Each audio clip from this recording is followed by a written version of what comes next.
This is Join Us in France, episode 310. Bonjour, I'm Annie Sargent, and today I bring you a conversation with Elise about the Spanish flu. As we celebrate the end of World War I this Sunday, it is also important to remember that the Spanish flu killed even more people just as the war ended. We also talk about how this flu changed Europe forever, especially how we see the need to extend healthcare to everyone. I also want to do a quick review of a book about World War I that I absolutely loved. It's called All Blood Runs Red, and it's by Henry Scott Harris about Eugene Jacques Bullard, the African-American born in Georgia who enlisted in the French Foreign Legion and served with great honor in World War I and also helped out in World War II. An extraordinary person and a well-crafted book that brought this person to life for me. And also I will read you a tiny bit of The Plague by Camus right before the end music. It's going to be a busy episode. I'm going to be releasing my cookbook by next episode. So by the time episode 311 is out, the 15th of November, the cookbook will be out. I need to work my tail off to get it to happen. But it's going to be good. I'm excited, and I hope you are too. Thank you, patrons, for giving me a precious gift, the time to produce this podcast. Your monthly gift makes it all possible, and in these times of great uncertainty and, a bit of chaos, I can't tell you how much it means to me. There will be a shout out to new patrons and more info about how to join all my wonderful patrons after the interview. Check out my audio self-guided tours on joinusinfrance.com/audio tours. As I record this, I have 4 of them for Paris, and I will release more as time goes by because I love the freedom and depth that these tours provide. And I know we can't travel right now, but the time will come and people listen to these episodes long after they are published. Show notes for this episode are on joinusinfrance.com/310, the numeral 310, where you can see a recap of what we've discussed. And the best way to stay in touch with me and the podcast and the cookbook is to sign up for the newsletter at joinusinfrance.com/newsletter.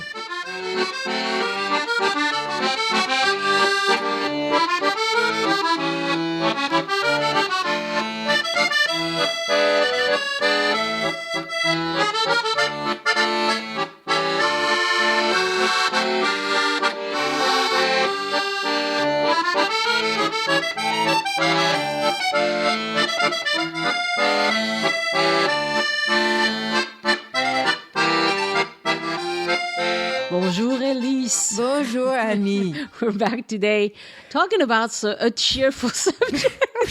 Don't do that. No, it's not a cheerful subject. No, it's not. But it's history. It's history. And we are remembering this coming up in a few days. We are remembering the anniversary of the end of First World War. And it's important to me to always just do an episode that has something related to it. And this year I thought, because First World War happened at the same time as the Spanish flu and made it a lot worse, I thought we should talk about the Spanish flu a little bit. And it's perfect for 2020, don't you think? It certainly, unfortunately, is perfectly.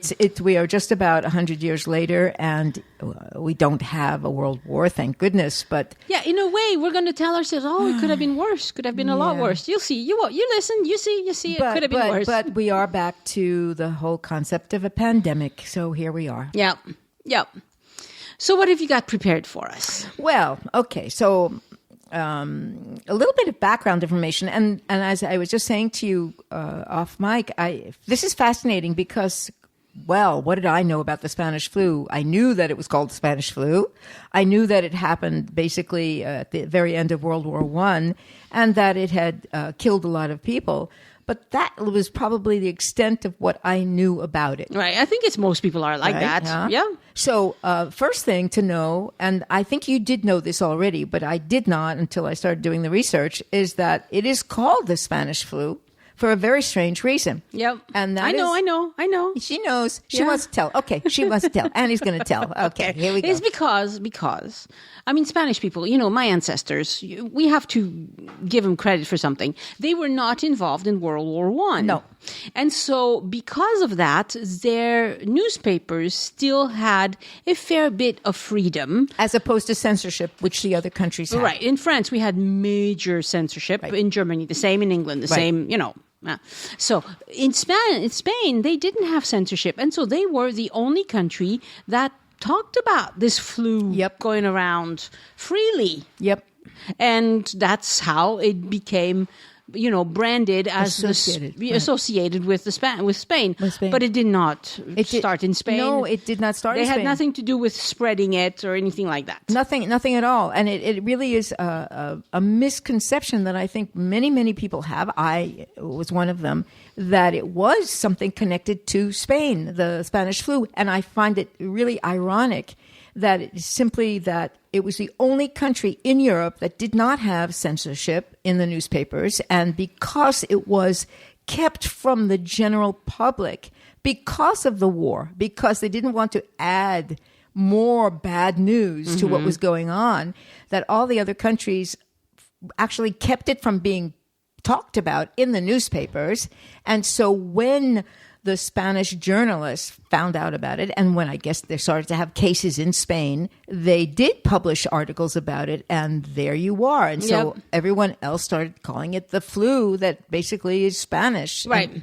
This is something that's happened with every pandemic, that the powers that be don't want to scare the public, and they don't want to make it sound too dire, and so they would rather brush it under the rug and nothing to see here. And I will read a short section of La Peste, The Plague by Camus.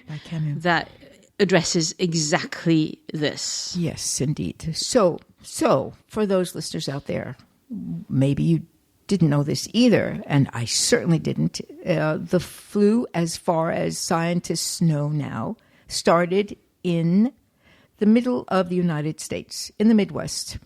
And there is now what they consider to be identification of the very first person to have it. It was on the 4th of March in 1918 that a man named Albert Glichel was drafted into the army. We are, of course, in the time when the United States finally entered World War I. Right, finally, yes. And he was a farmer, and he became sick, but he was in a military base. And so before they knew what was going on, many people around him became ill. And they did not know what it was. And, of course, it was highly contagious. It went to an army base that I believe still exists in Kansas called Fort Riley. I do believe it still is there. And this was where the soldiers were being gathered together to be shipped out and sent overseas. Right.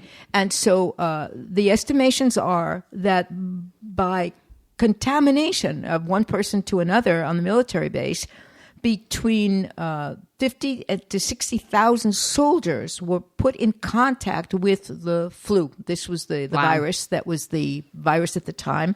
Yeah. And they were shipped out. And the first place they landed was in Bordeaux. Oh, wow. It was in Bordeaux. And can I interrupt you for just a second? Yeah. One of the reasons why this is a likely start of the flu, of influenza, is because he was a farmer, He right? was a farmer, Farmers exactly. have close contact with animals, Yes. farm animals, Yes. chickens, birds, pigs. Right. And they didn't know this at the time, but the Spanish flu was an H1N1. A variant flu.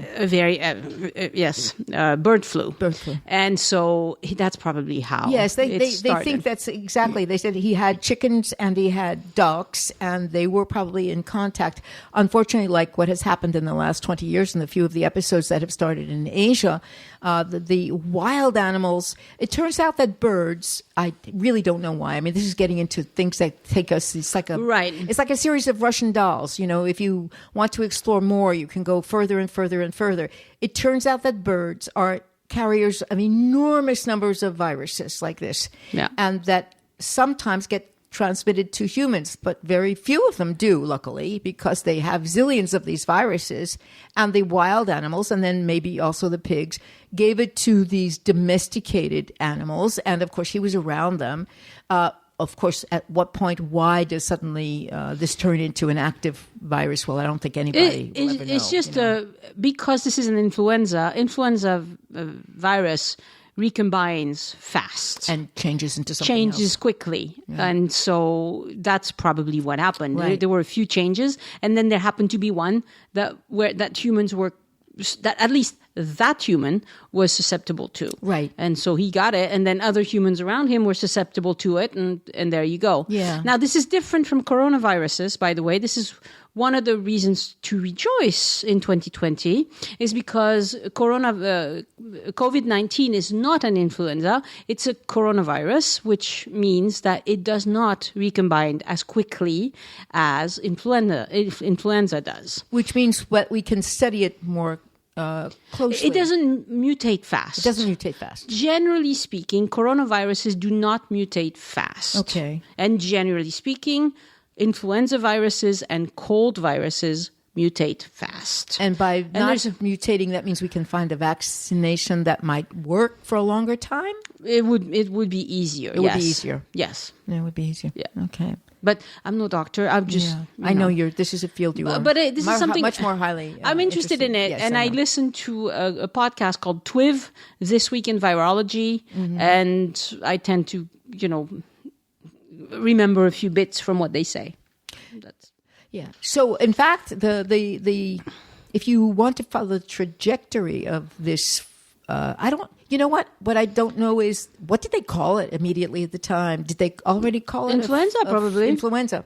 I mean, there were viral infections that had been known about for a couple of hundred years. Actually, if you listen to Franck Ferrand, they had a whole bunch of names for this the Spanish flu. I can't remember. I didn't write. In French, they had a bunch of names. Yes, they did have a bunch of names. He listed a bunch of them. Yeah, they didn't call it Spanish at all. No, they didn't call it Spanish flu at all. No, they called it something else when they called it, which was not very often, right? Yeah. So the order of countries is so weird. So it started in the States, it went to France, then it went to England because there were many troop ships from the States that landed, of course, in England, particularly in northern England. Apparently, Glasgow was one of the first sites of major contamination after that. And then it spread to, if you want to call it that, the other side, Italy and Germany, by virtue of the contact of all these soldiers. And because this was, of course, an extremely contagious flu. And so it got passed around completely. Yeah, because guess what? Viruses, they don't care what side you're on. They don't care if you're German or Italian or French or German or American. They will infect you all the same. All the same. And I should include China because a lot of people, some people called it the Chinese virus. Right. It's not. It's not. It's a virus. Yes, it's a virus. And viruses affect humans. The end. Yeah. So it turns out that already on the ships, when people were getting sick, the decision was made. But this is not even just talking about the newspapers. But they refused to admit to the troops that there was, in fact, at this time, an epidemic. They weren't yet calling it a pandemic because they did not want to demoralize them. Right. So there they were on these closed ships, taking a few days or a week, whatever it is, to go across. That's minimum of a week, I think, to cross the Atlantic. Getting sicker and sicker and not being told, in fact, why. And this all to sort of make sure that they did not fall into a sign of a depression. Now, what is true, and this is what makes it a bit strange when we think of the comparison to what's going on today, or maybe not that strange, is that this first round of contamination by the flu was not particularly deadly. So people were getting sick, and obviously it is a pulmonary disease among, that's one of the first things that happens, plus fever and all the rest of it. But it was not extremely deadly at the time, the first few months of it, it was simply that people were getting very sick. Right. And the sicker they were, of course, the less they could go out and fight. Right. They were very weak, and being in close quarters and then in the barracks made it even worse because more and more people got sick, which is why in Europe there were far more people sick in percentage to the whole population than in the United States, because they were in close quarters. Yeah. And it was, of course, largely men and very poor people in very crowded conditions. Right. And then what happened, it was in May of 1918 that it was mentioned for the first time in the Spanish newspapers. So this is not that many months later, March to May. Yeah. But there you are. So the first public mention of it actually is in May of 1918. And then in the summer, it seemed to subside. Right. It seemed to not completely go away, but it did subside. But what did happen was that in the meantime, the contamination had led to people going to South Africa, to India, to China, to New Zealand, and to Australia. So by the time we get to the autumn of 1918, we have a pandemic. A real pandemic. A real pandemic. Right. It's all over the world. That's what pandemic means. It's all over the world. All over the world. Yeah. Right. All over the world. And then it became deadly. And this is what we were just talking about. It is very strange because for some reason it mutated into a strain that was far more deadly. And they were in the United States, and this is a statistic strictly about the United States, they think that up to 40% of the population got sick. Mortality rate was 5%. 5%. I haven't, to be honest, I didn't look up to see what the population of the United States was in 1918. Right. I have no idea, to be honest, at all. But imagine if it was 50 million, which I think was probably more. But if it was 50 million, it would be 5 million people die. Yeah. Right? It's a lot of people. It's a lot of people. Yeah. So again, one of the things where we lucked out with this coronavirus in 2020 is that it's not near as lethal as that. Right. But at the same time, it's that lethal in certain age groups. Categories. Right. So older than 65, this particular virus kills a lot of people. Probably 6, 7, possibly more percent. Right. Okay. But over 65. Whereas the Spanish flu tended to make younger people sicker. Exactly. The 65 and up were not really affected. And that is just one of the oddities of different viruses. They behave differently. And then again, they do say that one of the reasons that the population between 20 and 40 was the most contaminated, and therefore that was where there were the most deaths, was largely because of the war. Because they were in contact. They were in contact. They were clustered. Imagine these people in trenches at the same time. These poor people who were spending months facing almost certain death fighting and then being contaminated by the flu at the same time. Yeah. And then, of course, it is true that at the beginning of the 20th century, in many parts of Europe, there were slums that are akin to what we still find in places like India. Right. This was not. This was really not a great time. Europe was still pretty poor. It was very poor back then. You know, it was not what it is today. It's very strange. It's just also interesting that it says, in terms of the United States, that it says it took 15 days for the flu to go from the East Coast across to the West Coast. That's what their estimation is. Wow. That in 15 days, it's fast. And of course, we're talking about a time when train travel was the fastest travel you could have. Yeah. Otherwise, it was by buggy or by ship going through Panama Canal. Right. So it went very, very, very quickly. Right. You know? And the West Coast had a bad case of it, a very, very bad case in the United States. Certain cities obviously had more cases of it than others. And one of the things that I guess the human side of this, one of the things that's remarkable, because this is foresight or it's just being intelligent even 100 years ago, is that in the city of St. Louis, Missouri, there was a doctor named Max Starkloff who was actually the son of and the grandson of a doctor of doctors. He must have been a very, very well-read and very intelligent person, because he was one of the few who insisted, and this was, I guess he was a general doctor. He was not a specialist in any kind, He insisted and had influence, because he came from a very, very, very important family in St. Louis.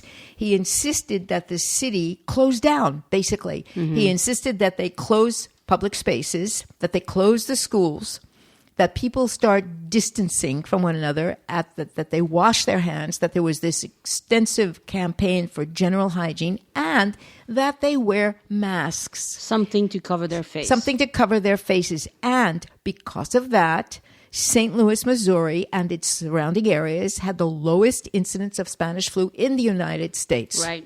Right. And what happened then, and this is also an indication that human behavior really, really does not change.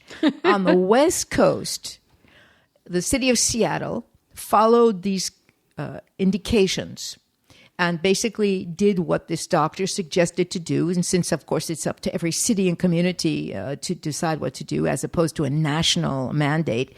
And they also did very well in terms of preventing massive amounts of mortality. And the city of San Francisco, where a league that was an anti-mask league developed, with demonstrations outside with panels, with signs. I saw some of these old photos online yesterday. It was really quite remarkable. Well, guess what happened? They had a much, much higher incidence of mortality. Yeah. That's what happened. Many more people died. And, of course, part of the ramifications of this all over Europe was that between the war and the flu, there was a paucity of everything. There wasn't enough medicine to go around. There was not enough food to go around. And so it is even possible that there were a number of deaths in all of this that were not even directly because of catching the flu, but because of all of the side effects of having such a bad situation all over Europe at this time. Yeah, what's sure, though, is that the Spanish flu killed more people than the First World War. And the First World War was awful. Killed a lot of people. But the flu killed even more people. So there's estimates between 50 million and 100 million. Yeah. Apparently, India eventually was hit very, very hard. Badly. 6% mortality. That's huge. It's 18 million. What did I just see? 18 million. Yeah. They claim in India alone, 18 million. Now, what's interesting about the statistics about the number of people who died from the flu compared to those who were victims of the war. That is a global figure for both sides in World War I. That is, it's not just one side or another. Sure. In France alone, it's interesting. It was about 250,000. These are the statistics I just picked up yesterday. In Germany, 425,000. So much, much more than actually in France. Mm-hmm. In England, 150-something thousand. Mm-hmm. In the United States, 550,000. Wow. A much bigger population of the size of the country.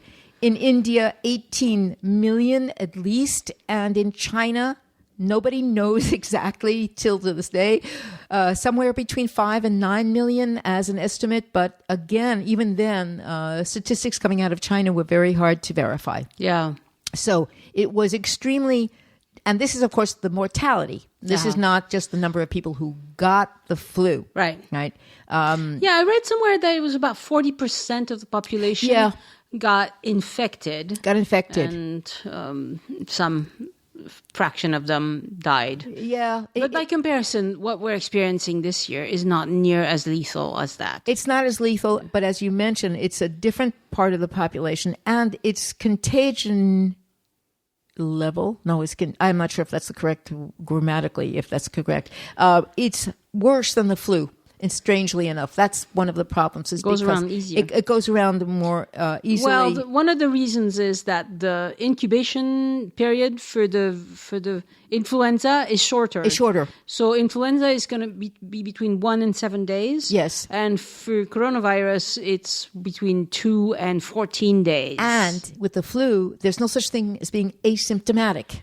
Right. The flu, you know you have it. I mean, that's one of the advantages in the sense of... Well, especially young people, that's the problem today, is that young people feel nothing. They could have it and feel nothing. And it's so weird. So the last place to have the flu was New Caledonia.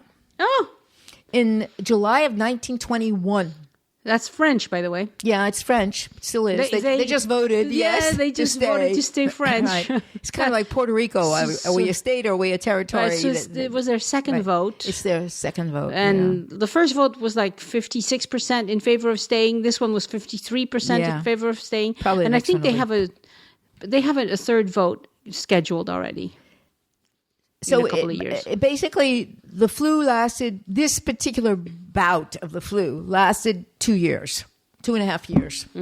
And by the time it got to New Caledonia, it had basically stopped being active in Europe and in the United States. So it kind of slowly worked its way around the world. And it was, as you mentioned, they found it in an Inuit population in the permafrost in Norway. Right. In 1999. That's what you said it was in the 50s, but this is what I saw. Maybe it was the 90s. But this is, and they dug out, I guess, the bodies, and they analyzed it, and it was the bird flu H1N1. Yeah. Or N1H1. I'm not sure which way you put it. No, it's H1N1. And it was because it was kept in the permafrost that they were able to do this, which takes us to something that my mind is a little bit strange. My brain is very weird. And I've already seen some very interesting science fiction movies about things that have been taken out of the permafrost. And they come back and they come back to life, and they could come and get us anyway, It's couldn't. That one couldn't. But that one couldn't. No. But anyway, but they didn't know. When they went digging up the bodies, they didn't know that this form of the virus could not infect them. They just did it anyway. So this is just a personal thought, because after doing all this research, I was thinking about it. Now, my grandparents were young adults at the time of the Spanish flu in the United States. They were all immigrants that had arrived in the United States just about the turn of the century. Yeah. And it's interesting because it never apparently affected anybody in my family, or if it did, it was certainly not something that traumatized them enough so that they talked about it. And I was thinking about this yesterday. I was thinking, really, there are certain events, like I know that there are families in Europe, in France certainly, that still talk about World War I because it affected the family. Yeah. And of course, that was true of certain families in the States, although far fewer participated in World War I than the number of people per capita in Europe. But I was thinking then about the flu. I was wondering that it's interesting that nobody ever talked about it. And all my grandparents were like just young adults at the time. And it's kind of curious. It was the same in my family. They didn't really talk about it. But the thing is, it's just a fact of life that people either had it or didn't. Right. Flus happen. Like people... And, if we look back to the original plague of in Marseille in 1347, I think, it started. It killed, it spread, and it took a long, long time, but it spread from Marseille, and it killed a third of Europe. Yep. A third. Can you imagine? So people have always lived with those pandemics. And it's just that today we know a lot more. Within a few days of this new flu virus starting to worry doctors, they had sequenced it. Yep. They knew exactly what it was. Right. Now, that doesn't mean that they already knew what it was going to do, how it was going to affect, And that's one thing that I think people don't really understand, is that it's a new virus.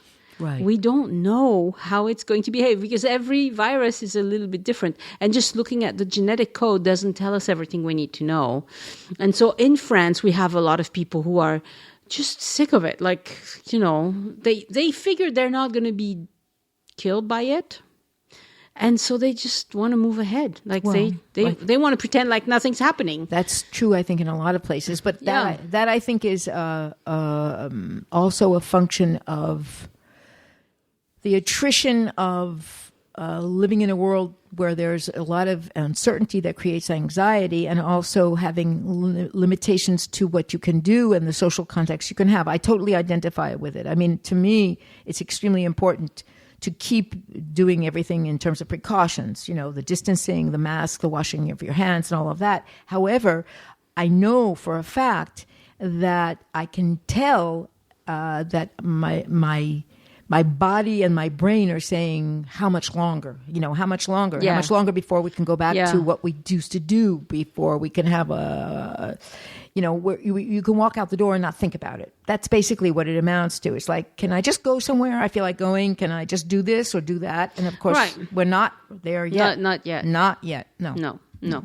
And, but we've made some progress, because this morning I went shopping. I hadn't been to the store for at least a week, but I remember going to the store in March and April, and I used to have a mini panic attack. It felt like everything was going to get me. Yep. I worried about touching anything. I worried about, and I'm sure you're all the same. We all went through the same panic fear. And yet we didn't have a mask. We didn't have gel. So now we've come a long way. I mean, now I just put on a mask and I'm very careful. I touch things in the store. I'm very careful not to touch my face. Use your gel. I use my gel. I'm very purposeful. Like, okay, my hands are dirty. I have this nephew who's doing dental school, and he said, viruses, you have to think of it like you have poop on your hands. Oh. Ooh. So if you have poop on your hands, you're not going to go touch your credit card. Yeah. Or if you do, you wash both before and after, right? So so that's how I think of it. It's disgusting, but if you think of it that way, you go, okay. Yeah. I don't want to put my hands in my pocket. No. So but I think we've come a long, long way, because this morning I just went to the store, and yes, I was careful, but I didn't have an increased heart rate. No sweats, nothing like that. But I got to the point where in April I had to go to the store. Yeah. Because, you just have to go after a while. And now I'm like, oh, well, I gotta go. I think it's easier. It's a little easier for exactly that reason, because we have a better sense that if we do these things, we'll be okay. Yeah. Basically. And then, of course, other people have to respect those things as well. I mean, this is the kind of thing. I signed up. I went back to my art class, and I'm doing it in a space that's different from where I was the last couple of years. It's a lot bigger. There are doors that you can open onto the balcony so it can be aired out and everything. Everybody has to sit in the class with a mask on. Right. And there's a certain distance between people, The first time I went, I've only gone twice. The first time I was extremely nervous about it. The second time I was like, okay, if we do it, if everybody respects these rules, it should really be okay. It should work. There was one person in the room actually sitting not that far from me, but that's how come I noticed it. But she took her mask off because she obviously wanted to eat a snack, and I thought, okay, this is an issue where it's like, how delicate is it to, I didn't want to be the one to say to her, we're all wearing masks, so I kind of caught the attention of the teacher, and I just kind of went like, pointed and went, I kind of cringed, and I thought, let her be the one to tell her, Yeah. I thought, But it puts people in difficult situations. It does. Yeah. But at the same time, I thought, okay, the problem is she does it. Everybody else is going to say, I can do that too. Yeah, and so you have to be able to do it. But anyway. Yeah. So but I think we've come a long way, and this particular pandemic is not near as lethal as the Spanish flu. And even after such a horrible thing like First World War and the Spanish flu, all these countries started up again. Well, of course, I think that is just human nature. But what I was going to say is, sometimes it feels so depressing to be in the middle of this pandemic. But it is. I think it is. It is. But at the same time, you have to put it in perspective. But I think it's also true that I just wanted to say that, yes, it's true that technically from a percentage point of mortality, number one, it's a percentage of mostly people over a certain age, but it's also this particular flu now, what's happening now, has side effects that are rather unpredictable, and that is not affecting just old people. It is, and some of them are very, very long lasting. And I think one of the things that makes this very creepy is that even young people, not just middle-aged people, but young people, can have some very, very severe side effects that last for a very long time. So how do you think, we've talked about this before, but how do you think this is going to affect the way people travel to France going forward? I still think that, okay, first of all, I think that there will be a lot of people eager to travel as soon as it is possible. So I think that there will be a boom in travel as soon as it's feasible and as soon as borders open, because people are really sick and tired of not being able to do anything. But I think it will change the way we travel, because masks were not normal in Paris. Mm-hmm. I was in Paris in February. I'm sure I've talked about this. And I was at the Louvre at the Da Vinci exhibit, and there was one Chinese woman with a mask on, and we all looked at her like, what's wrong with her? Mm-hmm. And, that no more. Wearing a mask in public is totally normal by now. You still have the people who don't do it right, but they all have one. Even if it's not placed correctly over their face, or even if, they have one on them. You take a mask and where you go, you leave your house. Well, now you have to. I mean, basically, exactly. You're required to. So but this is actually a good thing, because it's going to really help the world get on with it. Well, I think get on with it, but with a mask. I think it's just a necessity. It makes me think that there's this one woman that's in my painting class. Who showed up yesterday, and I don't even know her name, I have to admit, but she was in the group I was in last year, and for various reasons connected to some illness that she has, all last year, she wore a mask, a real medical mask, during the entire class. It's a 4-hour class. That's a long time to steadily wear a mask. And I heard her yesterday saying to the teacher as we were leaving, actually beginning of the week, but it doesn't matter, that she feels vindicated because last year people were looking at her in a weird way, which is true, because she refused to take her mask off in class. And obviously that has a little bit to do with the way humans react to somebody who's a bit different, always. And she said in this year, the irony of ironies is that she's gotten so used to wearing a mask because she's been doing this for a certain number of years already that she doesn't even think about it. Right. She's probably immunocompromised over the long term, and she just has to wear a mask. And she said, and there you are. It's like all of a sudden everybody looks like her instead of her looking like weird. Nobody, it's just, I think you're right.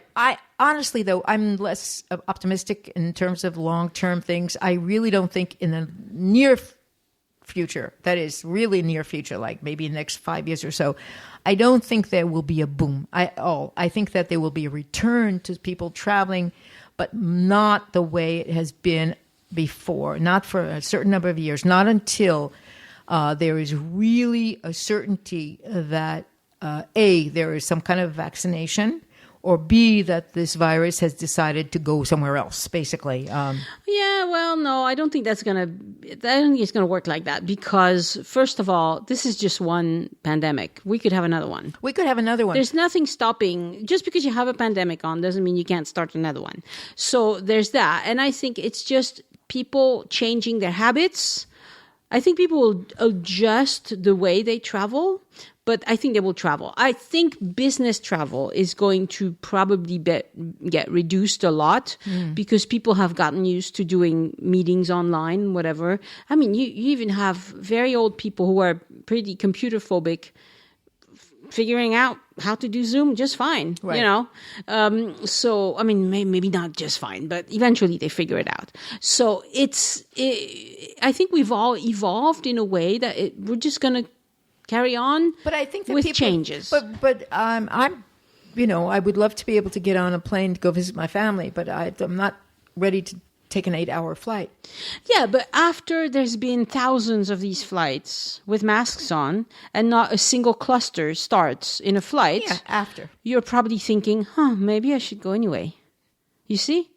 I mean, right now the problem is when you arrive somewhere, you have to quarantine for a long time. In France, it's 7 days, which is less than other countries. But still, you show up in France, you have to spend 7 days in your hotel. Right. And then you can go explore. So it makes it not very enticing to do that. That's why it's not going to resume that fast. Annie, do you want to talk about the results or the aftermath of the Spanish flu and what happened afterwards in terms of social medical conditions and things? Yes. We must talk about this. So one of the things that happened after the Spanish flu, in Europe anyway, is that people realized that health is not just an individual thing. That viruses couldn't care less if you're rich, if you're poor, if you're French or Spanish or American or anything else. And that there is great value in everybody having access to healthcare. Mm-hmm. And this is, I don't think Europeans would have seen that as easily if it hadn't been for the First World War and the Second World War and the pandemic and the fact that, even you can't be healthy. You're not an island. If the population around you is not healthy, right, you can't be healthy yourself. And so the first country in Europe to implement some sort of socialized medicine was Russia. And then different European countries did it. And it profoundly changed the way we see healthcare in Europe because people realized I can't be healthy if if people around me are not. Right. It's a group. We're in a herd of people. Right. And so that changed. And also they started looking at epidemiology, which means the study of diseases in groups. In herds. Because they realized that there were trends in health or disease that if you study them, if you can see them coming, you know what to predict, really? and you know how to prevent things. And so I think this pandemic is going to reinforce a lot of Europeans and hopefully will bring other countries to see the value of having a good public health system. Now, I don't care how they implement it, but they need something because it doesn't matter how good your healthcare is. If you can't get out of your house to go to work safely and be reasonably sure that you're not going to catch some deadly disease, then nothing can resume. Well, that's for sure. So we have to have the confidence to go forward, and I think we have every reason to think that there will be a vaccine but you know what? There's going to be other pandemics, and they need to be looked at. They need to be predicted better.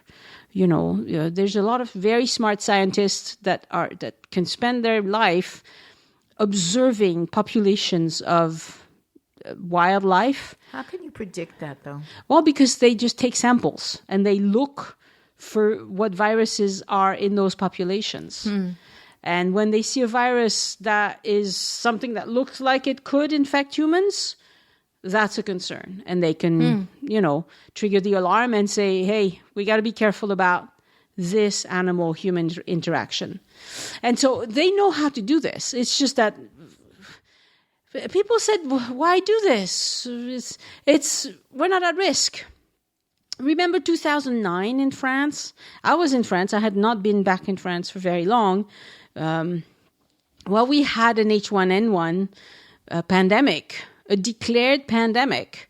And the French health minister, Madame Bachelot, took all sorts of precautions. She offered vaccination because it was an influenza vaccine. So that year we had both our flu shot and the H1N1 shot, and it was offered to the whole population.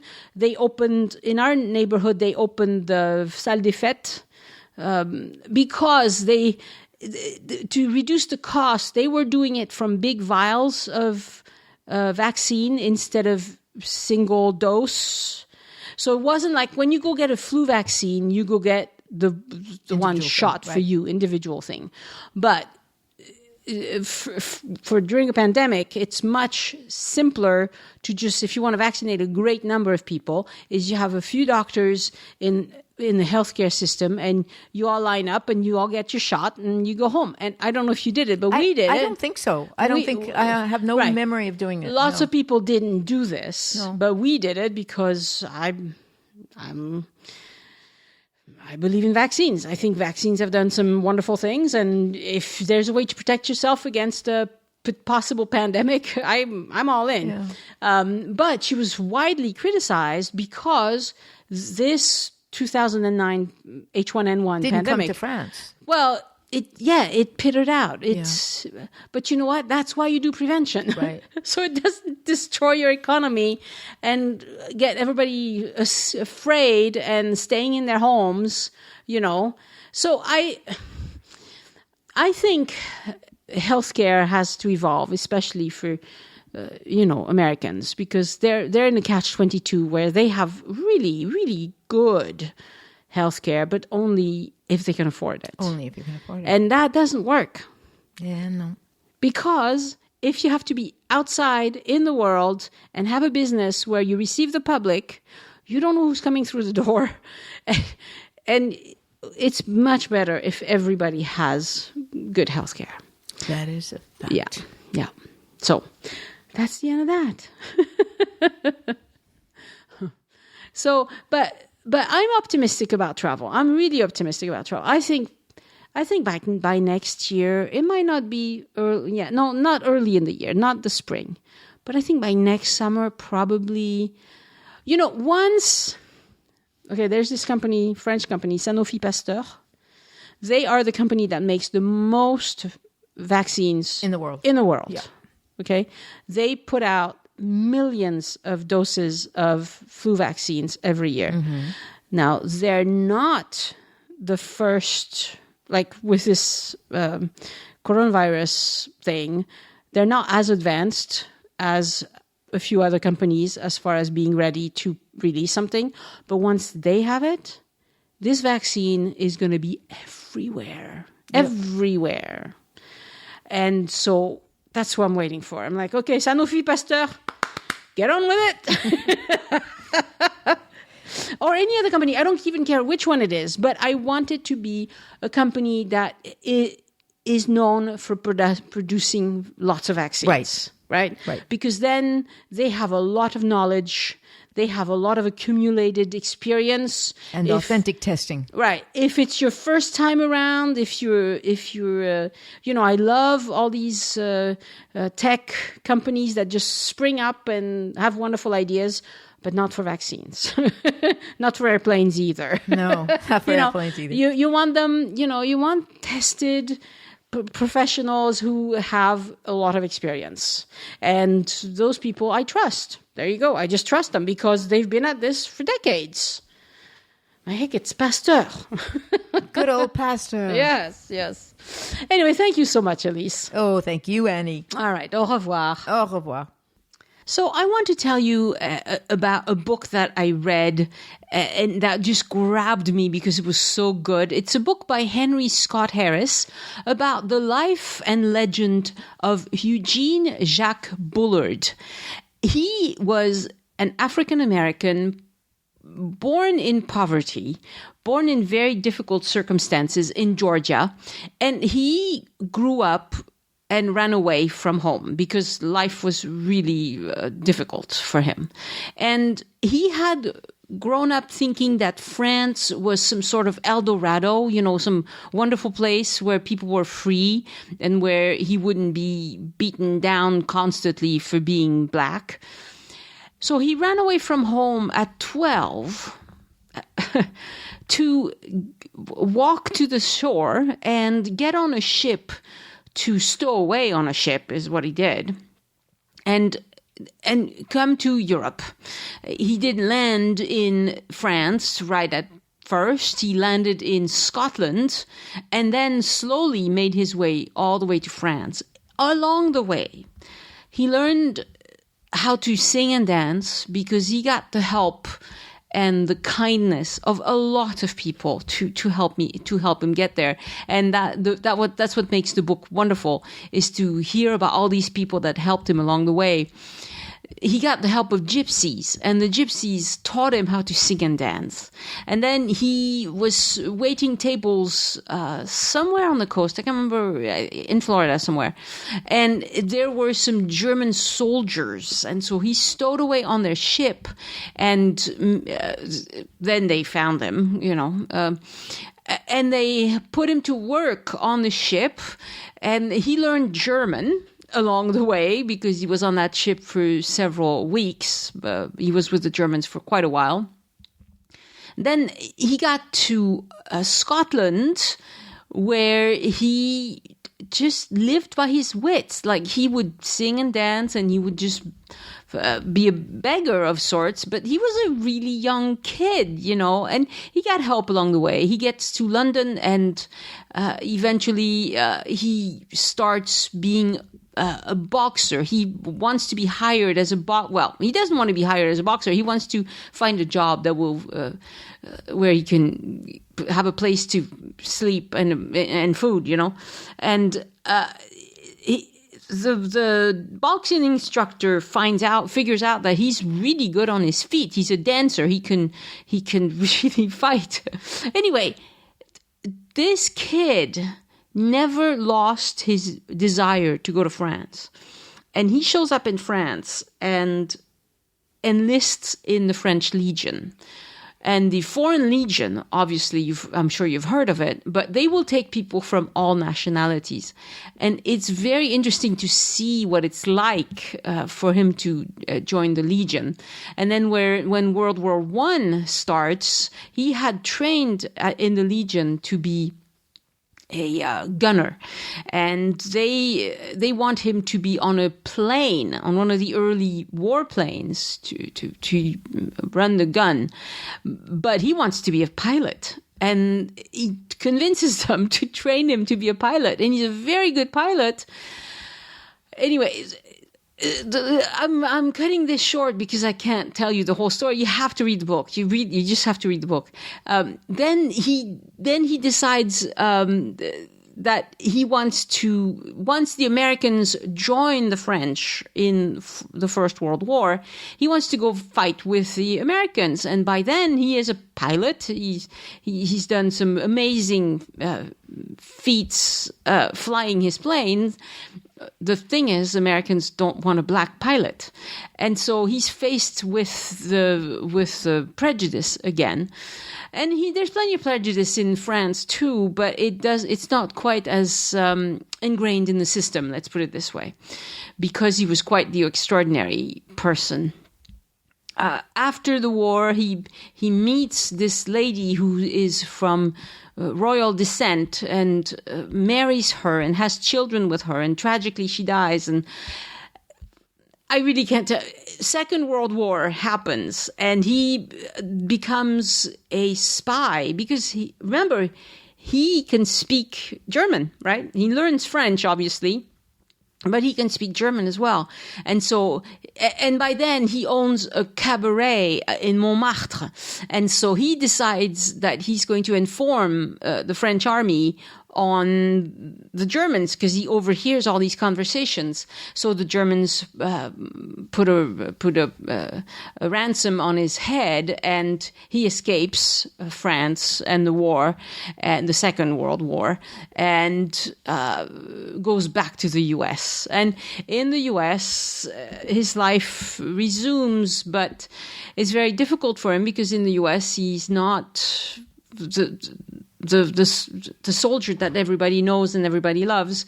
He is just a black man, and he ends up running an elevator in New York City and doing small, odd jobs. By then he's older and he can't do quite as much.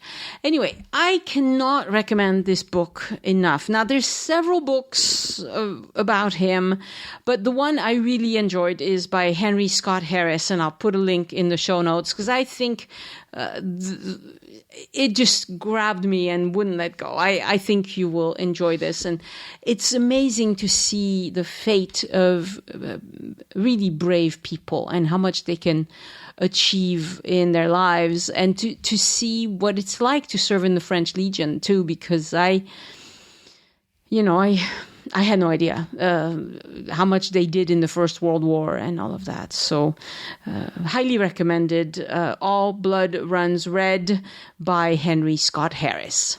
Again, I want to thank my patrons for supporting the show and giving back. Patrons get several exclusive rewards for doing so. You can see them at patreon.com/join us.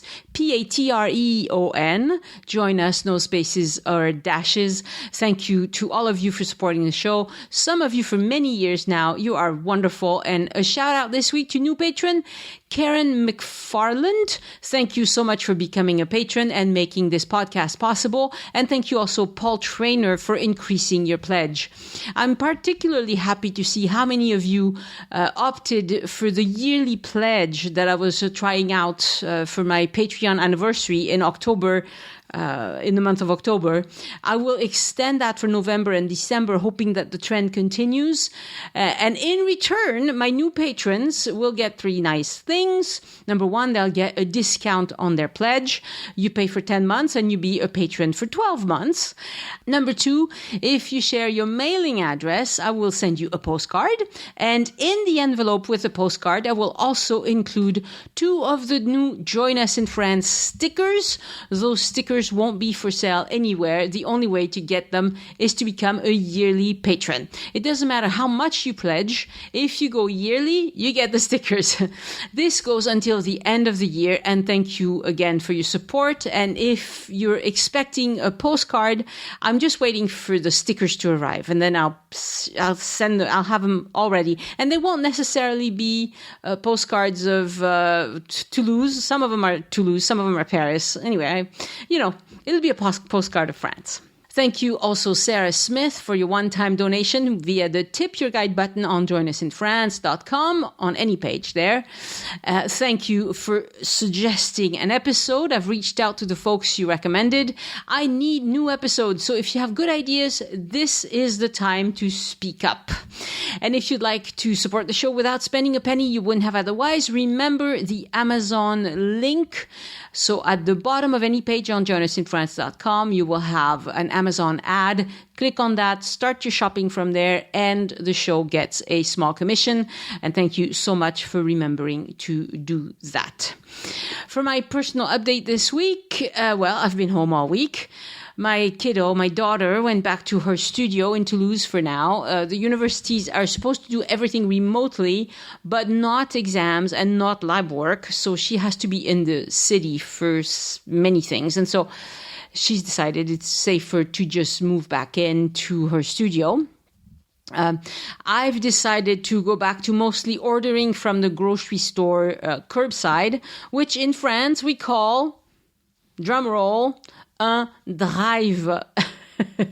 But French supermarkets, they don't have everything they sell on the website. So, for example, I've been dying to have some oysters from the Auchan store that's not too far from my house, but I know it's at the store because I've seen them a million times, but it's not on their website. So I bend my self-imposed rules a little bit. I get most of our groceries curbside pickup, and then I dash into the store for something that I know they have inside if they don't list it on the side. I limit my exposure this way, I guess. And because I have a convalescent dog who can't go on long walks, this is the rescue miniature poodle named Gus, who hurt his back a couple of weeks ago, I now go out twice a day to walk the dogs. I do 4 kilometers twice. The little Gus just comes on one of the walks. He seems quite happy with that arrangement, much happier than being left behind at all. He's also an older dog. We don't know how old he is because he's a rescue dog, but he has a heart condition. So I may continue to do this long term. 4K seems to be the sweet spot for him. And then I get to walk a little more with the other dogs later. The big dogs come on both walks and they love it. I'm seeing more and more people wear a mask, even on my country path. I don't think that's really necessary, but, we're in the open, 6+ feet away from one another. We're only passing briefly, but if they have a mask on, I put mine on too, so I always have one really close. And that's what I've done for a while. But yesterday, the police was driving by in the village, and they saw me without a mask on because, nobody was around me at all. So they stopped to remind me that masks are mandatory everywhere. They were very nice about it. They didn't give me a ticket or anything, just a gentle nudge with a smile. And so today I wore my mask while walking in the village, and it was fine. It won't kill me. And it sets a good example too, so that's good. And it's true that a lot of people are craving some human interactions. And so they'll just comment about my dogs just to start chatting, because we're all home too much. The most common comment they make is, wow, we don't see big poodles like yours anymore. And I don't usually explain that actually she's a Labradoodle because, she's a multi-gen Labradoodle and only standard poodle fanciers would be able to spot the difference. But I've had both standard poodles and multi-gen Labradoodles, and they're not quite the same, but very similar. And sometimes they ask why 2 of my dogs get to roam free while the 3rd is on a leash. And I'm happy to explain that if I let Swiffer, the hunting dog, loose, he'll just run off swiffing the wild boars. And we have a lot of them where I live. And I might not see him again alive because wild boars are vicious and hunting dogs are supposed to go after them, but only as a pack. And I don't trust that dear old Swiffer knows the difference. So he stays on a leash. And there's an old lady who lives along my path that I talk to, frequently. For years, I've been chatting with this woman. She was an exchange student in the U.S. probably 60 years ago because she's probably 85 or something. But she loves America still, and she really wants to talk about American politics right now. And, right now it's hard not to. And I'd be lying if I didn't say that American politics had me preoccupied for a bit this week. I wasn't super productive this week, but... maybe I'm not the only one, but things seem to be heading in the right direction, at least in the direction I was hoping for. So maybe I should relax, especially since I did my part and I can't do anything about it anymore, It's hard to explain American elections to French people because the guy who wins the popular vote doesn't always get to be the president. C'est des fous, ces Américains, ils me disent. They tell me, they think Americans are crazy. And when I tell them it's happened 5 times already, sometimes by 2 million votes, that was in 2016, they can't believe it. And when we have that conversation, I have to point out that our Senate in France is not elected by the people either. So we also have a kind of electoral college here, but they only decide who sits in the Senate. And as a result, our Senate is composed of a bunch of old white guys who were successful in their careers or were born with a recognizable name. And so they run for Senate. They lobby elected officials because elected officials are the grand electors, and they get in. And once they're in, good luck getting rid of them. Does that remind you of anything? Direct democracy isn't perfect, but indirect democracy is worse, in my opinion. And I understand why they felt an electoral college was necessary long ago, because the guys who wrote both the American and the French Constitution wanted freedom and democracy, but they didn't want too much of it. They didn't want to open it to everyone. Like they didn't want royalists taking over. They didn't want women. They didn't want black people. They didn't want native peoples. So this electoral college was their way to ensure that power would stay with the white guys who would stay in power for a few years and then pass it on to some other white guy. And it's working as designed in both countries. But we need better political systems that will include more people, because when you keep part of your population out, you're cutting your nose to spite your face. A lot of these people are so talented. Why keep them away just because they are the wrong gender or the wrong color or the wrong sexuality or they were born the wrong religion or whatever? We have to do better. But despite all that, I'm delighted that the turnout in America this time was so big compared to previously, because they don't make voting easy in America. So it's impressive how many people went and voted this time. I'm really happy to see that. And so far, no violence, lawsuits, chaos, sure. But I'll take that over violence any day. And it looks like France is not going to get rid of this virus anytime soon. We are doing horrible here. Horrible. So I want to warn you, if you're Americans, just because you get a new president who's going to put in place a federal response and will follow the science, does not mean that this pandemic will disappear quickly. We've got Thanksgiving coming up and then Christmas. These are going to be prime moments for the infection to spread within our families. And that's what's so insidious about this. By now, we get the mask thing, the washing the hands thing, the not touching your face thing, all good and fine. You know, this week I went and had a mammogram, which I hadn't done in years, and it turned out to be good, so great. And it's done really safely. You know, masks on everyone, hand gels, sanitizing surfaces, limiting the number of people in the waiting room. It felt really safe. But you can't do that during a Christmas meal. You know, we sing and we eat together at Christmas. I don't know. I can't wait for the vaccine to come. Oh, please. I didn't do as much on the cookbook this week as I had planned, but it will be ready to release by November 15th. That's by the time the next episode comes out, a week from today. Yikes! Time flies. But that means that you'll get to make some great French home-cooked food. I promise I make it easy as possible, and I think you'll have fun with it because, we're all at home, so why not cook, huh? If you need a scarf that reminds you of France, check out the merch on joinusinfrance.com/merch. And if you enjoy the show, introduce a friend to the podcast and show them how to listen. We're on all podcast apps, Spotify, Amazon Music, everywhere. Next week on the podcast, well, I'm hesitating on a couple of topics, so I can't tell you which one it's going to be. But I have several recordings that I could go with. But seeing that I'll be releasing a cookbook this week, I should probably do something short and sweet. So that'll be a surprise. Send questions or feedback to Annie@joinusinfrance.com. Thank you so much for listening, and I hope you join me next time so we can look around France together. Au revoir. And before I let you go today, I just want to read you a tiny bit of the novel by Camus, Albert Camus, La Peste. Well, not in French. I'm going to read it in English. So it's The Plague. And it's one of my favorites as well. So you got 2 book recommendations today from me. The local press, so lavish of news about the rats, now had nothing to say.